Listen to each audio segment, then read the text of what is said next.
In a kingdom that lay on the very border between the familiar world and lands where invisible stars lit up at night, an heiress had been awaited for many years. Then, one day, a daughter was born to the king and queen. She came into the world not with a cry, but with a quiet miracle. That very day, although the flowering season had long since passed, late white bellflowers and golden roses opened in the palace garden.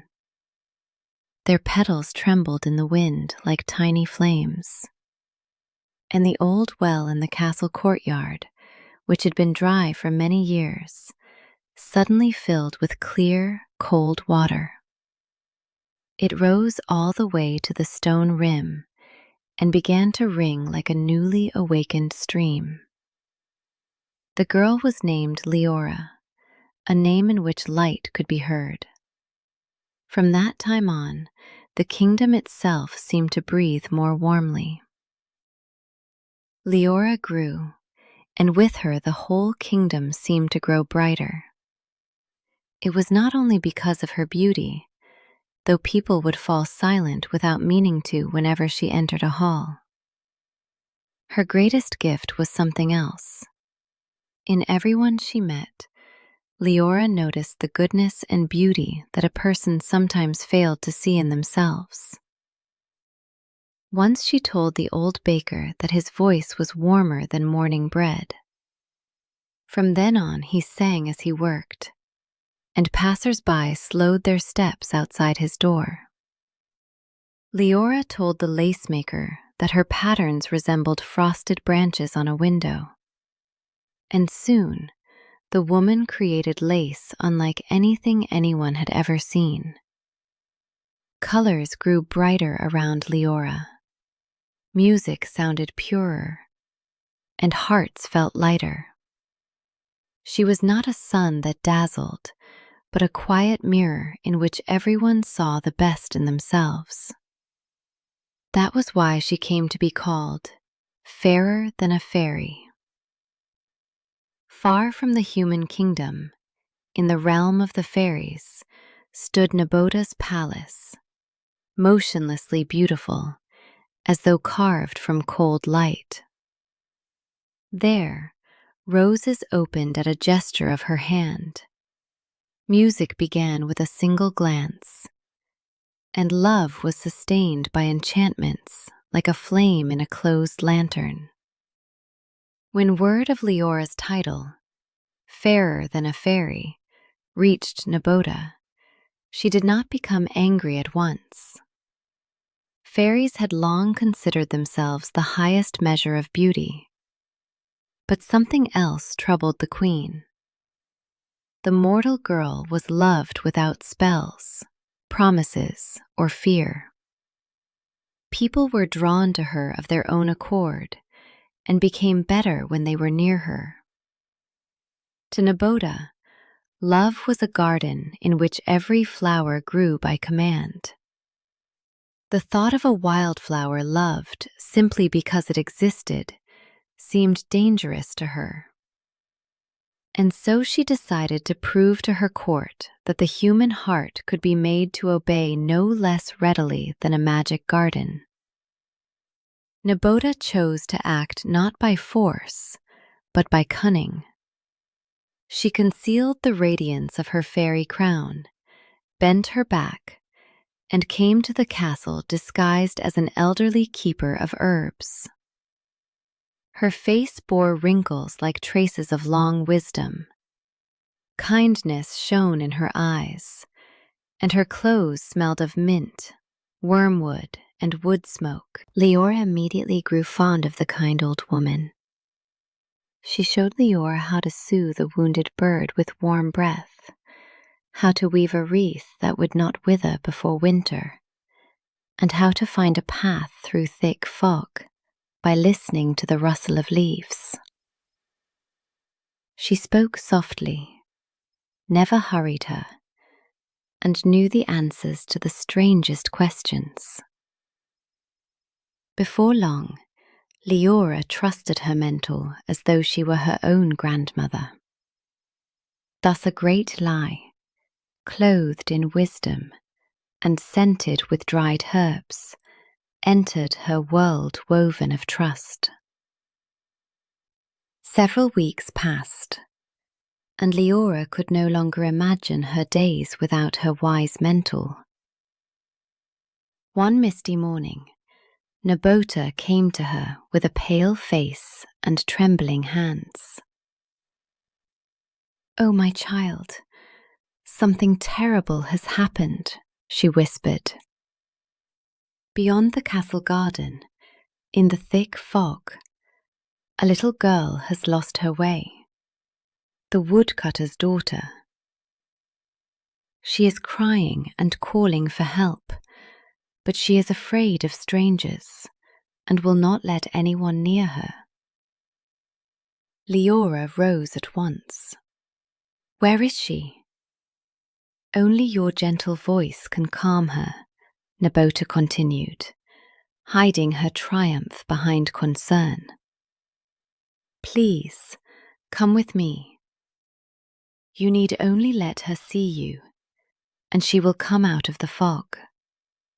I cannot do it without you." Liora did not call the guards. She threw on a cloak and followed her mentor, never suspecting that the crying child had never existed.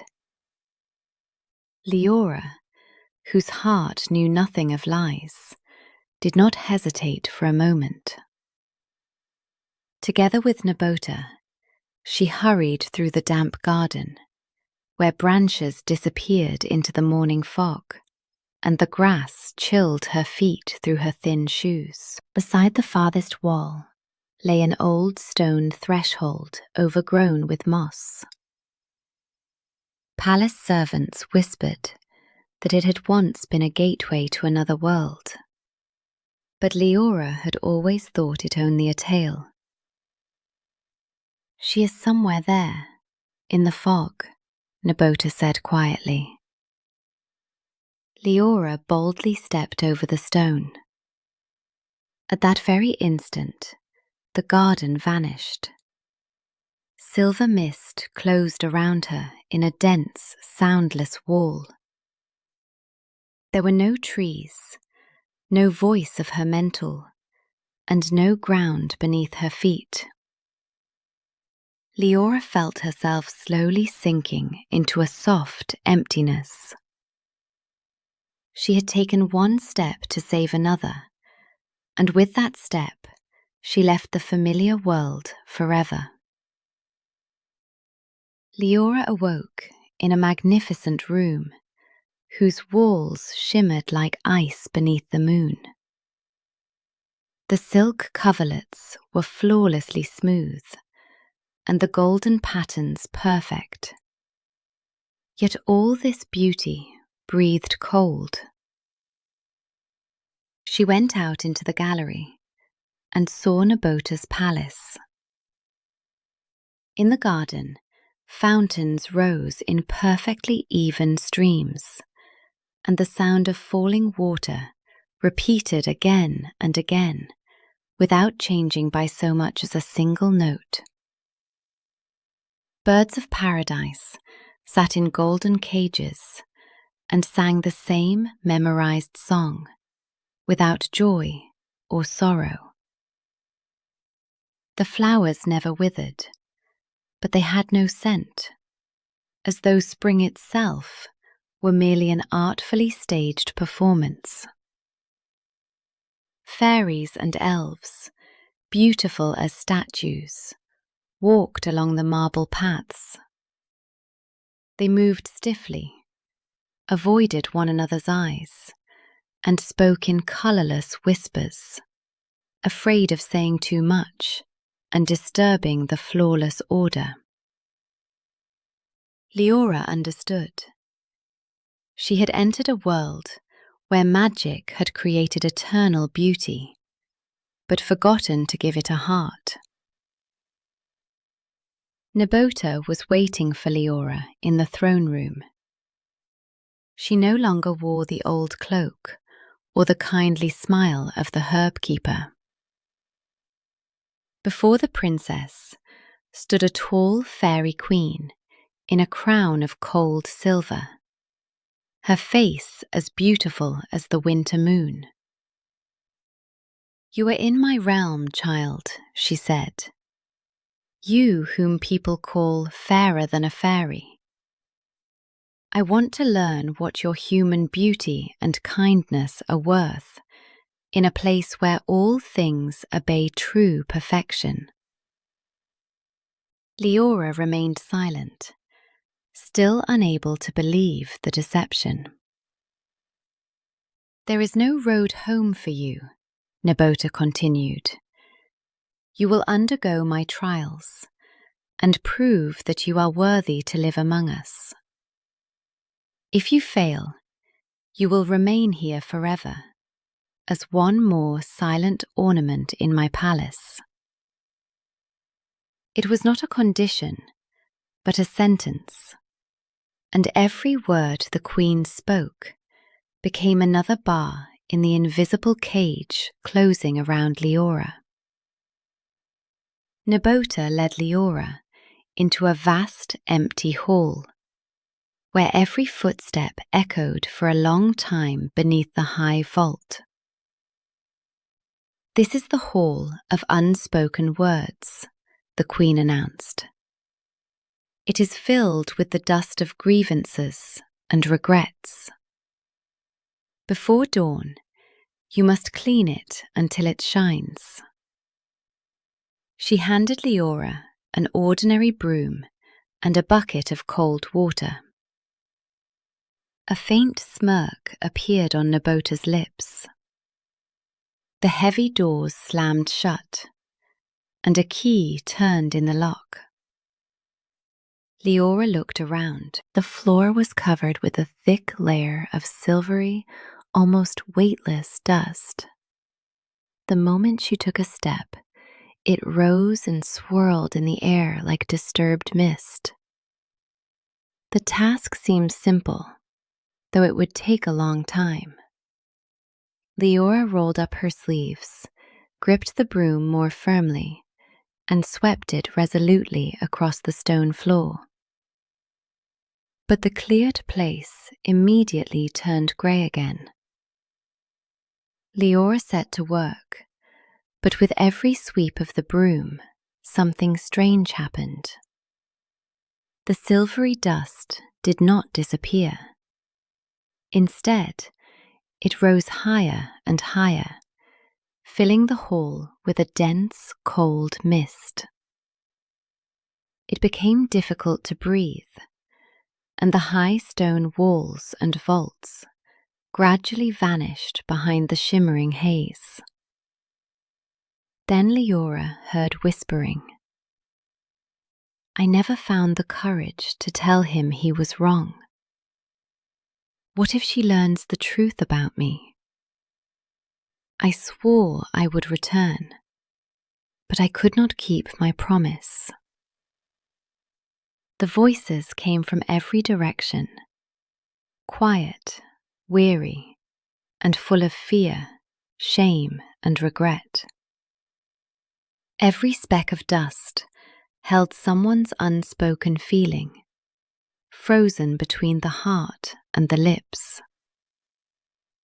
Liora lowered the broom and listened. She realized that she had been trying to sweep away not dust, but the pain of others. Weightless, yet heavy as stone. Liora understood that the hall could not be cleaned by force. The harder she tried to sweep out the dust, the louder the voices became. So she set the broom aside, placed the bucket by the wall, and sat down on the cold marble steps in the very center of the hall. Closing her eyes, Liora began to listen. She did not argue with the whispers, seek someone to blame, or try to silence another's pain. "I hear you," she said softly to a voice filled with hurt. "Your fear is understandable," she answered another that trembled with uncertainty. "Your promise has not been forgotten," she whispered to the one who had been unable to return. She gave a name to every sorrow, every fear, and every hope. Each time a feeling was accepted, a silvery speck of dust gently settled on the floor and melted away. Liora did not fight the shadows. She took them by the hand, and her simple "I hear you" proved stronger than any spell. Then a miracle took place in the Hall of Unspoken Words. Every whisper that Liora heard and accepted grew quieter, as though a weary heart had at last found peace. The silvery dust stopped thrashing beneath the vaults and slowly settled onto the marble floor. When the last unspoken word had received comfort, the dust flared with gentle light and became a scattering of tiny, luminous seeds. They trembled as though awakening, rolled across the smooth slabs of their own accord, and disappeared into the narrow cracks between them. Dawn glimmered beyond the tall windows. The first rays fell upon the walls, and the hall shone with a cleanness no broom could ever have created.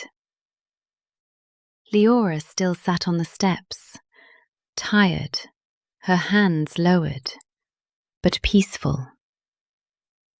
Thus the bitter dust of regret, warmed by compassion, became the seeds of the future. The heavy doors of the Hall of Unspoken Words slowly opened. Standing on the threshold was not Nabota, but a young prince named Frat, her son. He kept slightly to one side, as though even here he preferred to remain in the shadow of the radiant palace. His dark eyes held none of his mother's commanding fire. They contained a quiet sadness, too mature for his years, and the calm wisdom of someone accustomed to observing more than speaking.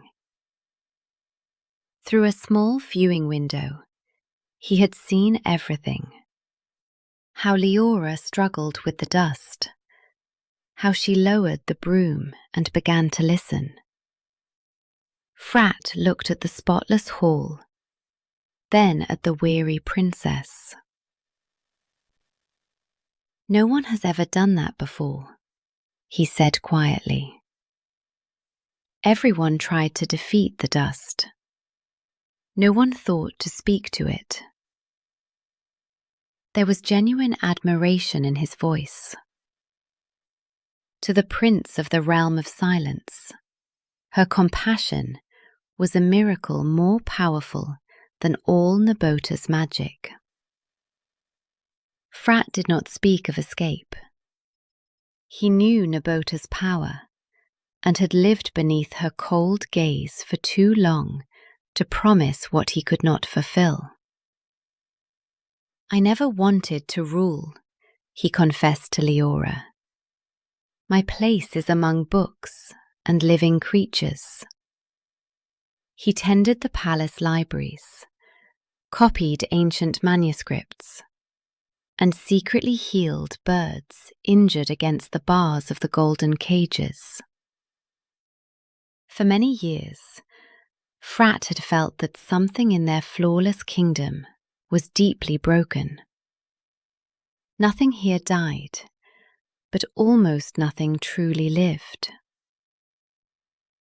He did not say that he would save Liora. He was not sure he could stand against his mother. But the following night, he quietly entered her room and placed beside the bed a bowl of hot herbal tea, scented with mint and linden blossom. "You should not have to go through this alone," he whispered. Seeing that Liora had not been broken and that an ally had appeared beside her, Nabata decided to increase the pressure. But Frat managed to warn the princess first. At night, he led her to a heavy tapestry at the far end of the room and found a hidden latch. Behind the cloth, a narrow panel opened without a sound. There, beyond the wall of the luxurious chamber, was a tiny room with a low ceiling, a narrow bed, and a single candle. A girl in a faded dress sat on the bed. Her name was Desira. Once she too had been a princess, but years of captivity had dimmed her eyes and made her forget hope. "She was my mother's previous guest," Frat whispered. "Desira failed the trials, and now no one is supposed to know about her." Liora carefully took the prisoner's cold hand. Behind the wall of her own prison lay another, even more terrible one. And Liora understood that despair had many rooms in this palace. Desira told Liora of her punishment.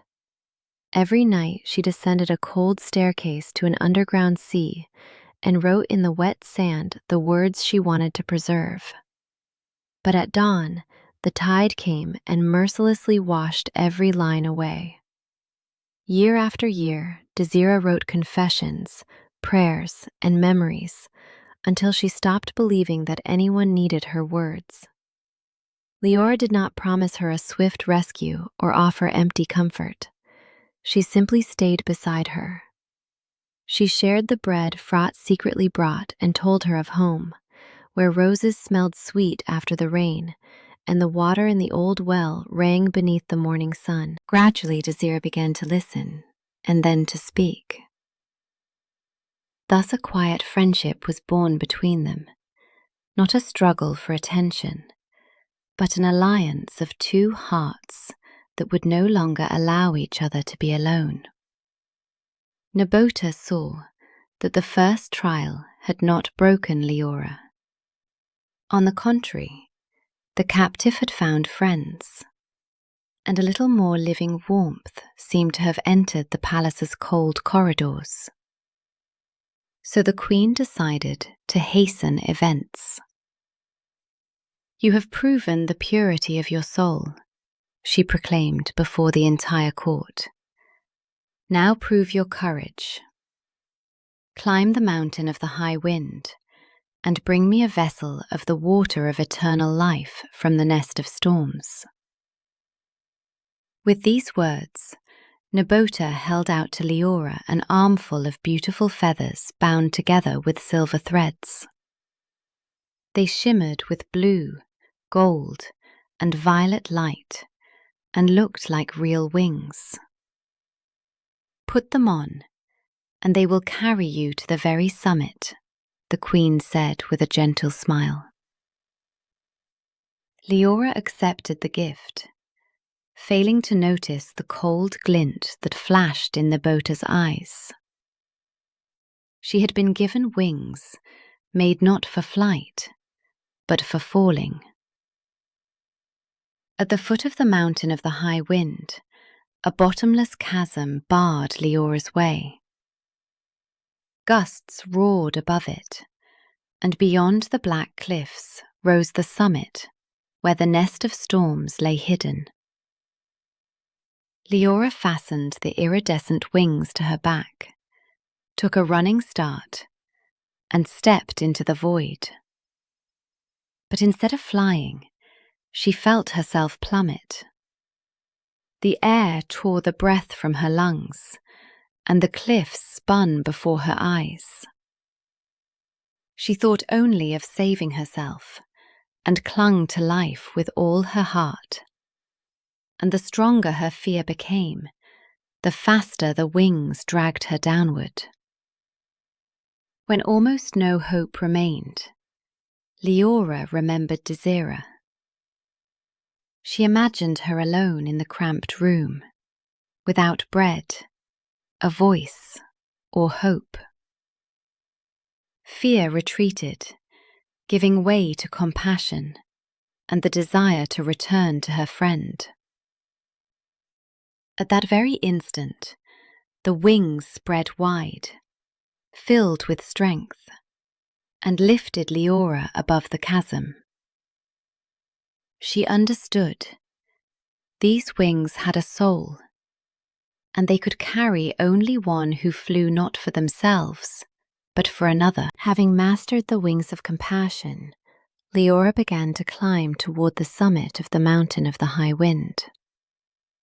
But the higher she flew, the fiercer the gusts became.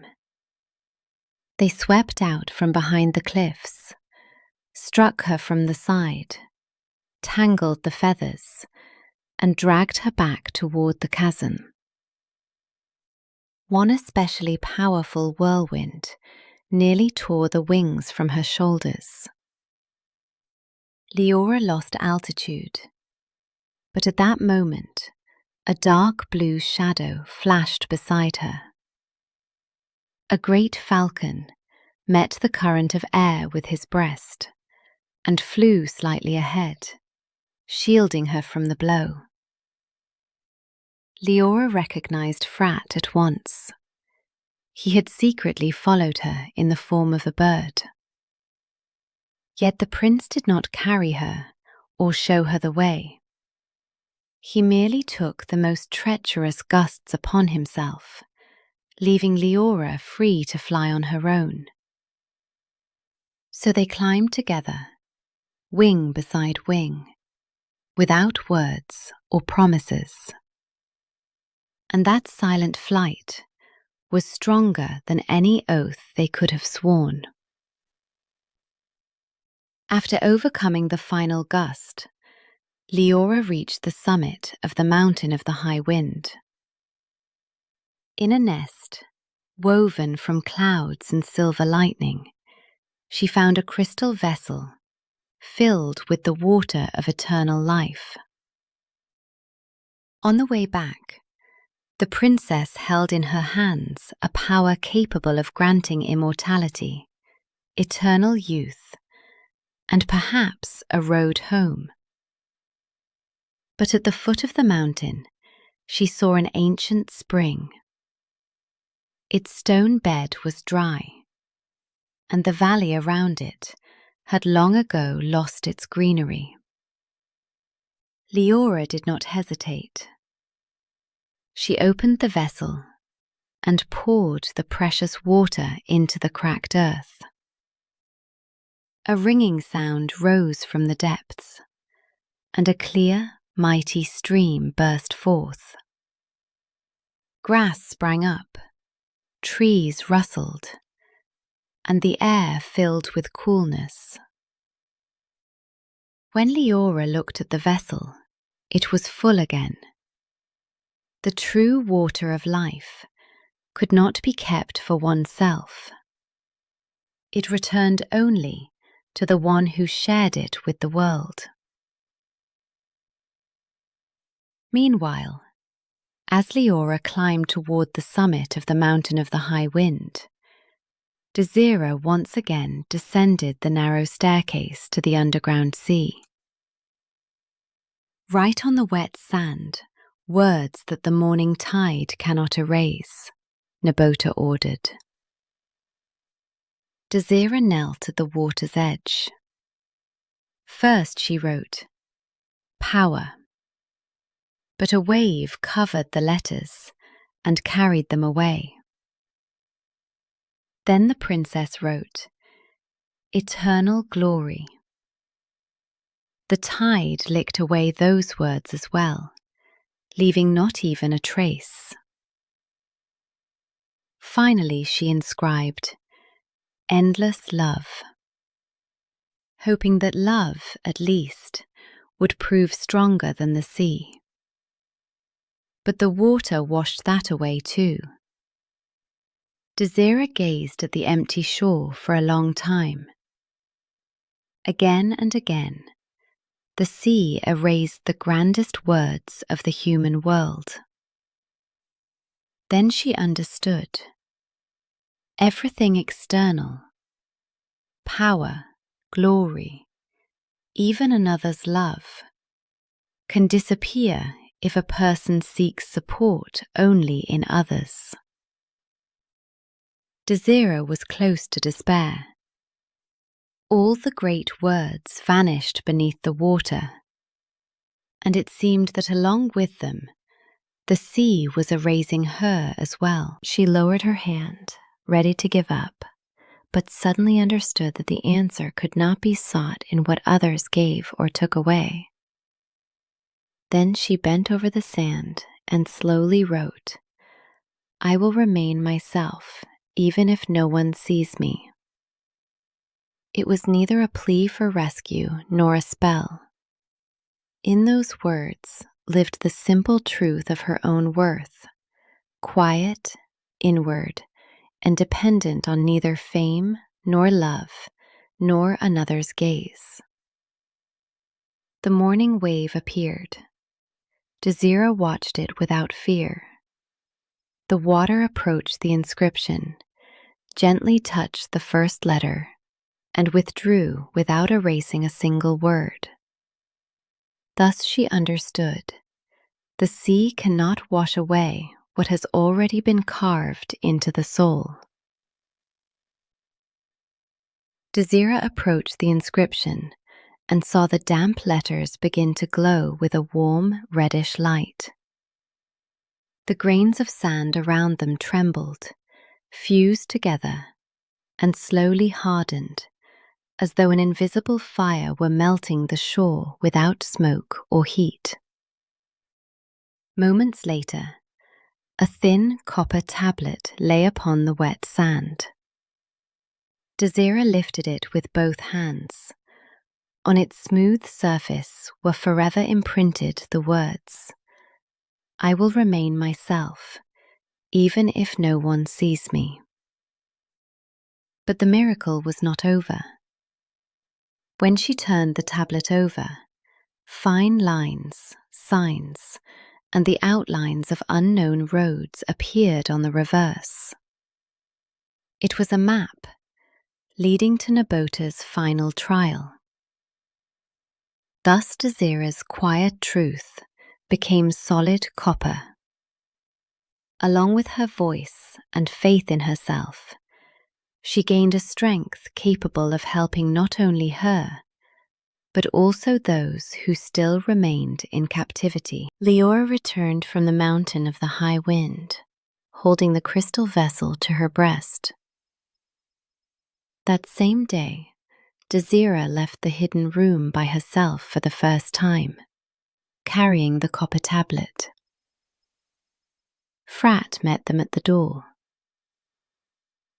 Nabota saw that the trials had not broken the prisoners, but had made them stronger and drawn them closer together. Her face became colder than marble. "The silver-footed doe dwells in the forest of 7 paths," she said. "Bring her to me alive. This is your final task." When the queen had gone, Desira turned over the tablet. Lines flared upon the copper, showing a path to the dark forest beyond the northern towers. Liora, Desira, and Frat exchanged glances. They were no longer lonely prisoners. The 3 whom Nabota had tried to break one by one set out together to meet the final riddle. The forest of 7 paths greeted the travellers with a silence in which even their footsteps were lost. The roads divided, intertwined, and returned once more to the same place, as though the forest did not wish to release those who entered beneath its canopy. Before long, Frat noticed small, distinct prints of silver hooves in the damp earth. The silver-footed doe's trail led between dark fir trees, and the 3 hurried after it.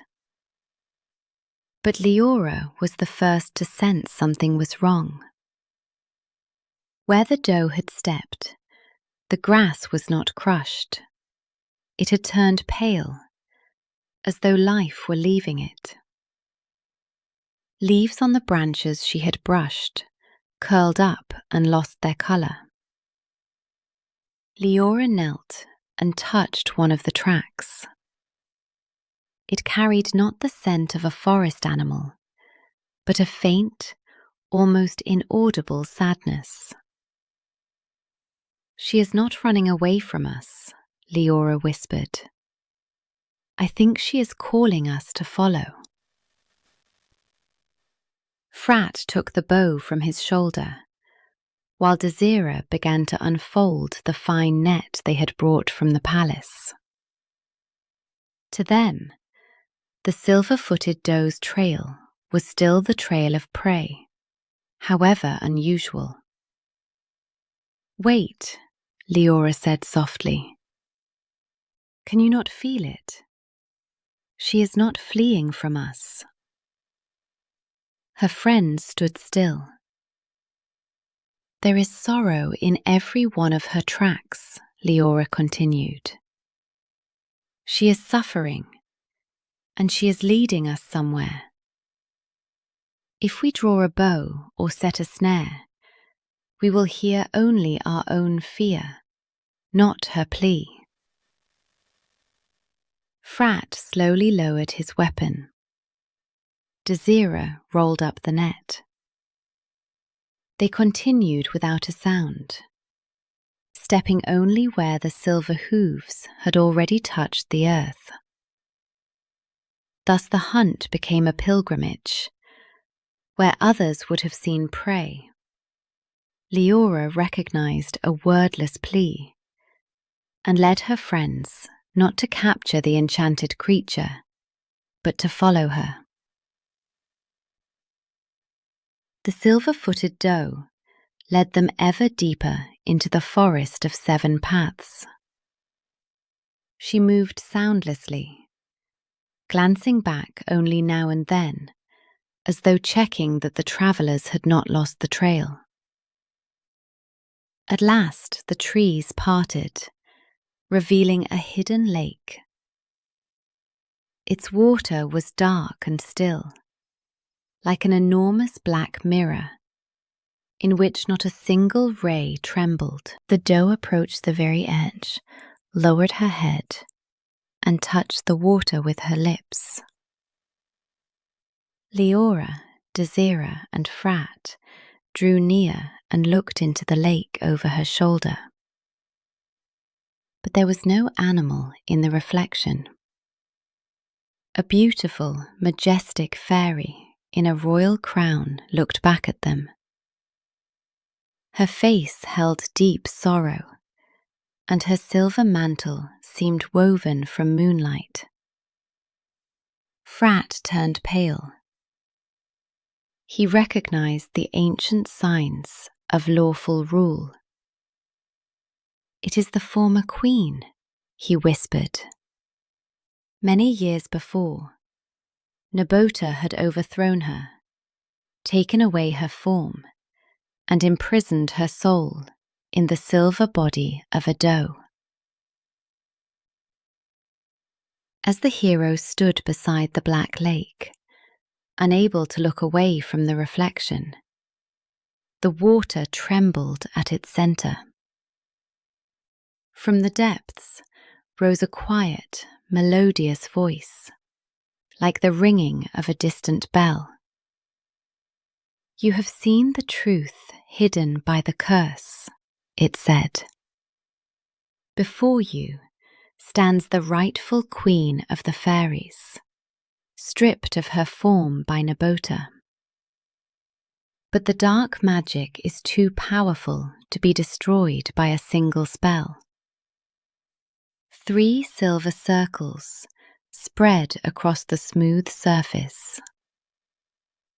The queen will return only when 3 souls freely and without regret give up what they consider most important to them," the voice continued. "Each must offer the symbol of their strength and hope. Only 3 pure sacrifices can counterbalance the evil. The lake grew still again. Now it demanded neither courage nor cunning, but a gift more precious than any gold. The heroes did not argue with the lake's ancient law. Desira was the first to step forward. She approached the water holding the thin copper tablet in her palms, the very one upon which the words that had defied the tide remained forever. Desira looked at it with a faint smile. Once the tablet had been the only proof that her voice existed and that she had managed not to lose herself.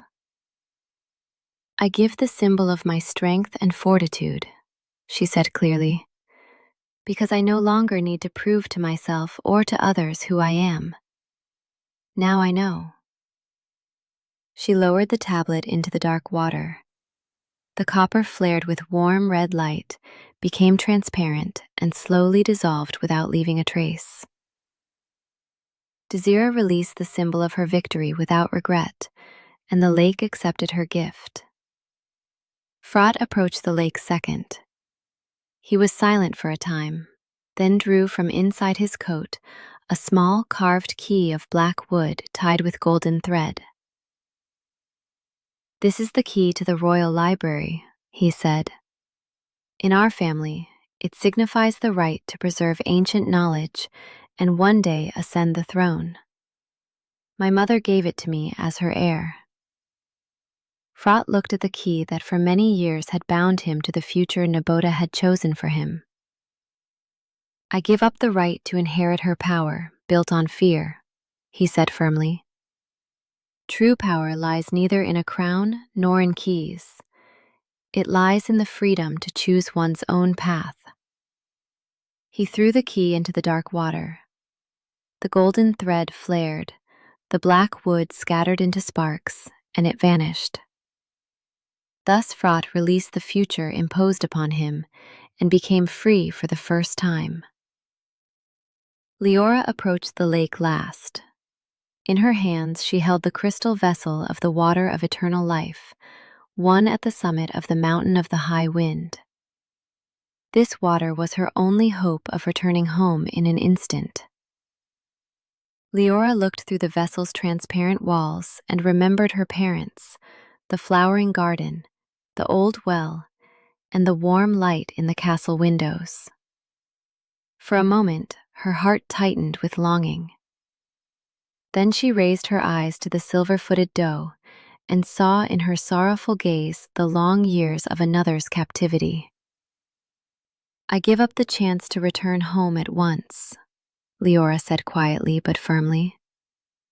"Because home is not only where familiar walls stand, it is wherever trust, kindness, and love live."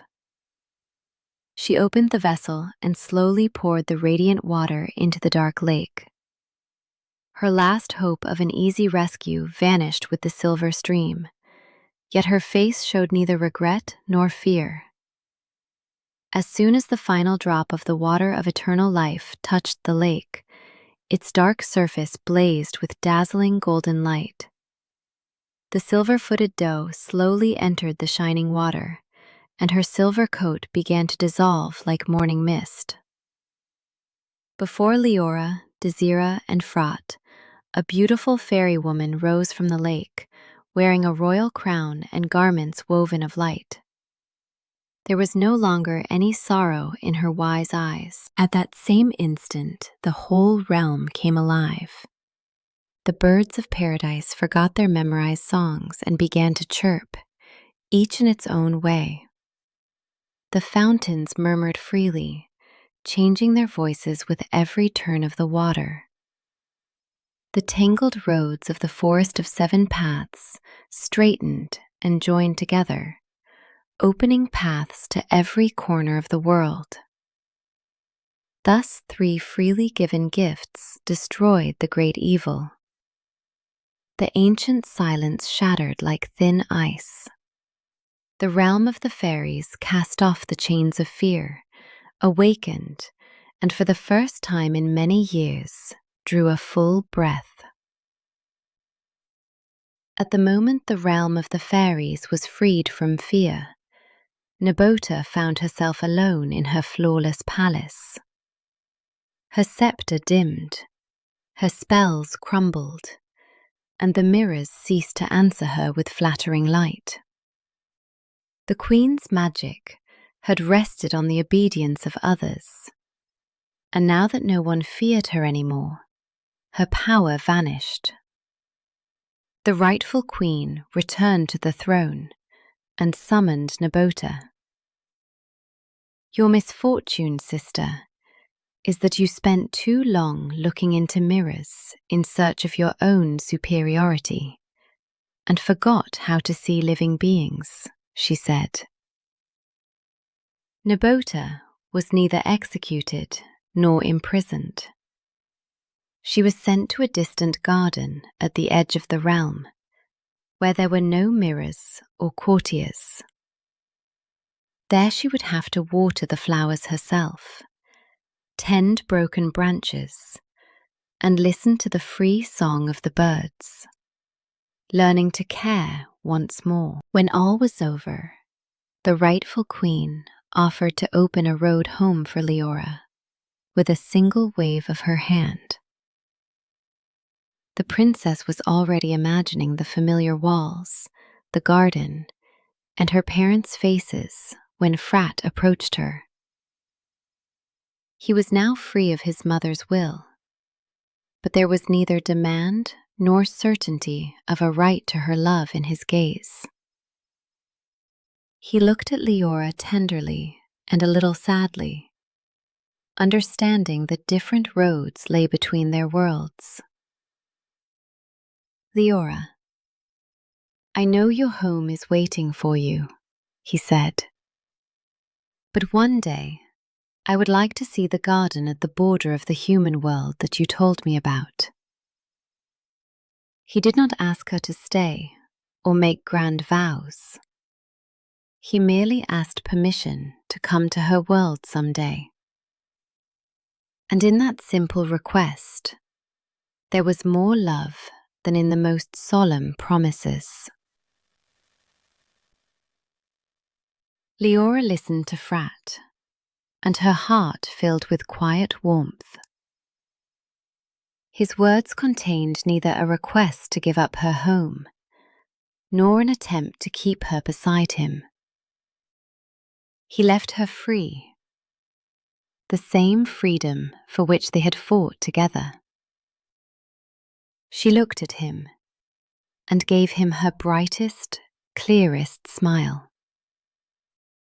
"That garden will always be glad to see you, Frat, and so will its mistress." She added nothing more. It was not a lifelong vow, a promise of marriage, or a pact between two worlds. Liora had simply opened a door before him and allowed him to decide when he would pass through it. She did not say yes forever. She said yes to their next meeting, and for that reason, her answer was more honest and more precious than any solemn vow. A year passed. Liora returned home, but she did not shut herself behind the palace walls. At the very border between the human and fairy realms, she opened the house by the silver spring, where weary travellers, both humans and fairies, found warmth, shelter, and help, and regained hope and peace. Desira became the keeper of the house and of the sea letters.